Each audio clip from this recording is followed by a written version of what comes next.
আসসালামু আলাইকুম প্রিয় দর্শকবৃন্দ, স্বাগতম ইসলামের আলো চ্যানেলে, যেখানে আলো ছড়ানো হয় কুরআন ও হাদিসের আলোকে। আপনি কি কখনো ভেবে দেখেছেন, আমরা প্রতিদিন মুখে বলি আস্তাগফিরুল্লাহ, কিন্তু আমাদের জীবনে কেন পরিবর্তন আসে না? কেন আমাদের দোয়া কবুল হয় না, মন শান্তি পায় না, আর গুনাহের বোঝা কমে না? হয়তো কারণ আমরা ইস্তেগফার করছি, কিন্তু ঠিকভাবে করছি না। আজকের এই ভিডিওতে আমরা জানব ইস্তেগফার করার সময় যে 4টি ভুল অনেকেই অজান্তেই করে ফেলেন, যার কারণে ইস্তেগফার কোনো লাভ দেয় না। আল্লাহ তাআলা কোরআনে বলেন, যে ব্যক্তি আল্লাহর কাছে ক্ষমা প্রার্থনা করে, আল্লাহ তাকে ক্ষমা করে দেন। কিন্তু যদি ইস্তেগফারের মধ্যেই ভুল থাকে, তবে সেই দোয়া কি কবুল হবে? তাই প্রিয় ভাই ও বোনেরা, আজকের ভিডিওটা মনোযোগ দিয়ে শেষ পর্যন্ত দেখুন। তবে তার আগে, যদি আপনি চান আল্লাহ আপনার গুনাহ মাফ করুন, তাহলে এখনই ভিডিওটিতে একটি লাইক দিন আর কমেন্টে লিখুন, আস্তাগফিরুল্লাহ, আমি আল্লাহর কাছে ক্ষমা চাই। চলুন এখন জেনে নিই সেই 4টি ভয়ঙ্কর ভুল যা করলে ইস্তেগফার কোনো ফল দেয় না। প্রথম ভুল, আন্তরিক তাওবার অভাব। ইস্তেগফার শুধু মুখের উচ্চারণ হলে লাভ নেই। ইস্তেগফারের প্রকৃত জাদু শুরু হয় যখন আপনার অন্তর ভেঙে পড়ে, অনুতাপ অনুভব করে, লজ্জা পায় এবং সত্যিই বদলে যেতে চায়। অনেকেই শুধু জিভে আস্তাগফিরুল্লাহ বলেন, কিন্তু তাদের হৃদয়েতে কোনো অনুতাপ নেই, কোনো ইচ্ছে নেই বদলানোর। এটাই প্রথম এবং সবচেয়ে মারাত্মক ভুল। রাসূলুল্লাহ সাল্লাল্লাহু আলাইহি ওয়াসাল্লাম বলেছেন যে মানুষের স্বভাবগত ভুল হওয়া স্বাভাবিক, কিন্তু শ্রেষ্ঠ হল যারা তওবা করে। হাদিসে এসেছে যে প্রতিটি মানুষ ভুল করে, আর শ্রেষ্ঠ ভুলকারী হল যারা তওবা করে। এই তাওবার মধ্যে থাকা উচিত আন্তরিক অনুতাপ, আল্লাহর কাছে ফিরে যাওয়া এবং গুনাহ থেকে সরে আসা। প্রিয় ভাই বোনেরা, যদি আপনি ইস্তেগফার করেন কিন্তু একই চুরি পুনরায় করেন, নিজ অজুহাত বানান বা পরিবর্তনের কোনো চেষ্টা না করেন, তাহলে সেই ইস্তেগফার কাঁচা খাটো কাগজের মতো, যা বাতাসে উড়ে যায়। আজই নিজের অন্তর পরীক্ষা করুন, আপনি কি সত্যিই অনুতপ্ত? আপনি কি বদলাতে প্রস্তুত?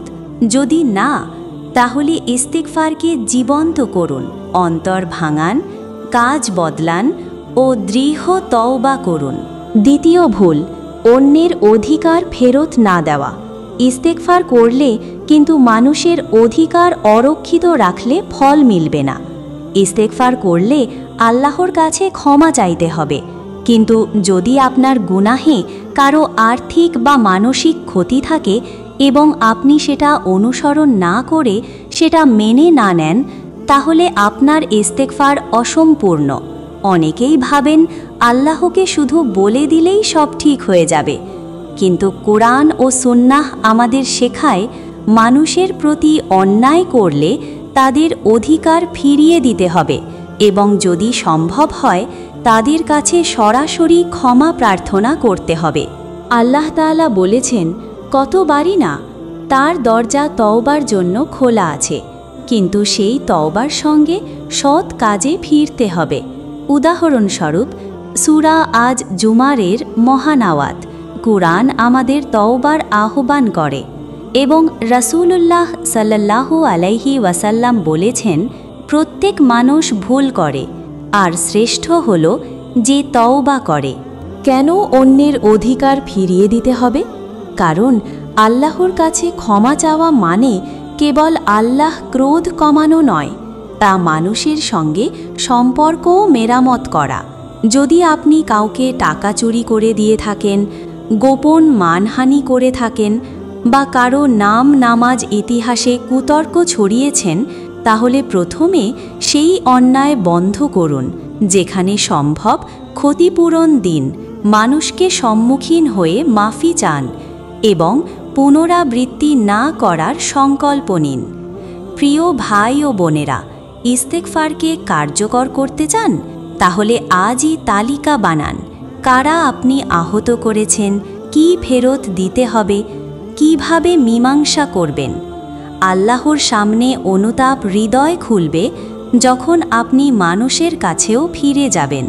এটাই ইস্তেগফারকে জীবন্ত করে, শুধুই মুখে নয়, কাজে প্রকাশিত হওয়া তওবা।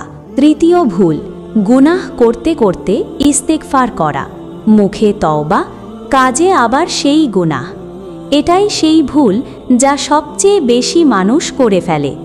মুখে আস্তাগফিরুল্লাহ বলে, কিন্তু কাজের মধ্যে সেই গুনাহ চালিয়ে যায়। আল্লাহর কাছে ক্ষমা চাওয়া মানে শুধু শব্দ নয়, বরং গুনাহ থেকে ফিরে আসা। কিন্তু আমরা অনেকেই নামাজ শেষে বা রাতে শুতে যাওয়ার আগে ইস্তেগফার করি, আবার পরের দিন সেই একই ভুলে ফিরে যাই। এভাবে ইস্তেগফার কখনোই কবুল হয় না। আল্লাহ তাআলা কুরআনে সতর্ক করে বলেছেন, আর যারা যখন গুনাহ করে বা নিজেদের প্রতি জুলুম করে, তখন আল্লাহকে স্মরণ করে ও তাদের পাপের জন্য ক্ষমা প্রার্থনা করে, এবং তারা জেনে বুঝে তাদের কাজের পুনরাবৃত্তি করে না। এই আয়াতে স্পষ্ট বলা হয়েছে, আল্লাহ তাদের ভালোবাসেন যারা গুনাহের পর আর পুনরায় তা করে না।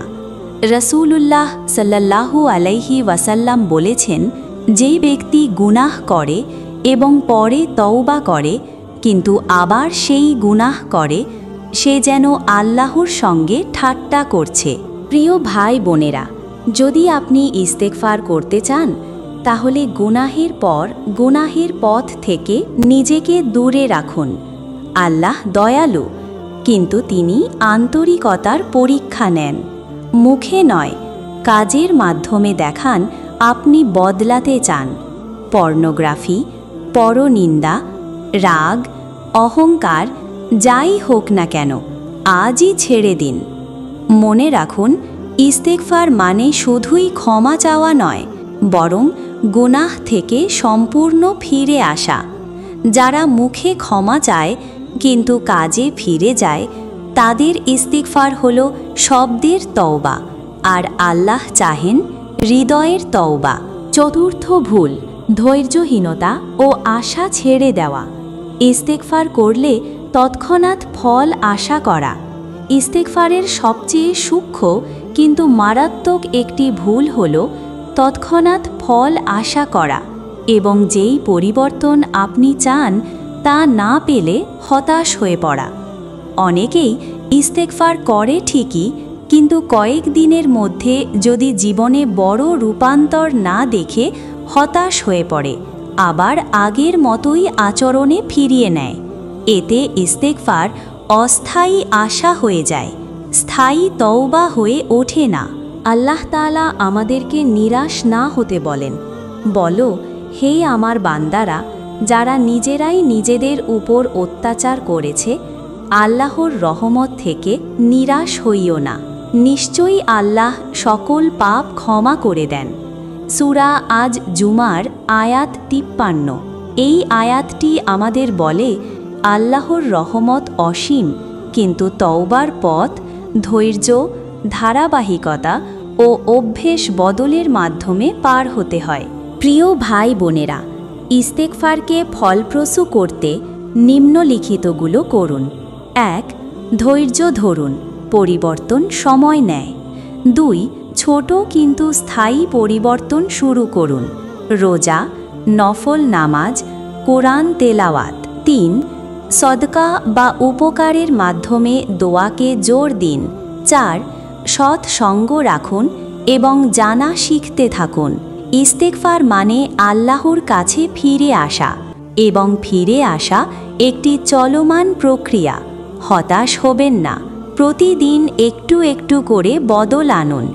ধৈর্য ধরে থাকুন এবং আল্লাহর ওপর ভরসা রাখুন, কারণ প্রকৃত পরিবর্তনই হল তওবার সত্যিকার ফল। প্রিয় দর্শক, ইস্তেগফার মানে শুধু ঠোঁটের উচ্চারণ নয়, এটি হল অন্তরের কান্না, আত্মার জাগরণ, আল্লাহর কাছে ফিরে আসা এক হৃদয় বিদারক যাত্রা। আমাদের জীবনে যত গুনাহ, যত ভুল, যত ভাঙা স্বপ্ন, সব কিছুর আরোগ্য একটাই, আল্লাহর দিকে ফিরে আসা। হয়তো আপনি ক্লান্ত, হতাশ, মনে হচ্ছে আল্লাহ আপনাকে আর ক্ষমা করবেন না, কিন্তু না, আল্লাহর দরজা কখনো বন্ধ হয় না। আল্লাহ নিজেই বলেছেন, হে আমার বান্দারা, যারা নিজেদের প্রতি জুলুম করেছে, তোমরা আল্লাহর রহমত থেকে নিরাশ হইও না। আল্লাহর এই ডাকে কত মায়া, কত ভালোবাসা। তিনি আমাদের দিকে তাকিয়ে আছেন, অপেক্ষা করছেন আমাদের একবার আন্তরিকভাবে বলার, আল্লাহ, আমি ফিরে এসেছি তোমার দিকে, আমায় মাফ করে দাও। তাই ভাই ও বোনেরা, আজ থেকেই সিদ্ধান্ত নিন, ইস্তেগফার হবে শুধু মুখে নয়, হৃদয়ে, শুধু কথায় নয়, কাজে। প্রতিদিন অন্তত কিছু সময় আল্লাহর সামনে একা বসে কাঁদুন, গুনাহ স্মরণ করে ক্ষমা চান। আপনি কাঁদলে আল্লাহ হাসেন, আপনি ফিরে এলে তিনি আপনাকে বুকে টেনে নেন। হে আল্লাহ, যিনি আরশে আরোহী, আমাদের অন্তরগুলোকে পরিশুদ্ধ করে দিন। আমাদের মুখের ইস্তেগফারকে হৃদয়ের ইস্তেগফারে পরিণত করুন। আমাদের গুনাহগুলো মাফ করে দিন। আমাদের জীবনে শান্তি ও বরকত নাজিল করুন। হে আল্লাহ, যারা এই ভিডিওটি দেখছে, তাদের প্রত্যেকের জীবনে রহমত, রিজিক ও সঠিক পথে ফেরার তৌফিক দিন। আল্লাহুম্মা আমিন। যদি এই কথা আপনার হৃদয়ে লাগে, কমেন্টে লিখুন, আস্তাগফিরুল্লাহ, আমি আল্লাহর কাছে ফিরে আসতে চাই।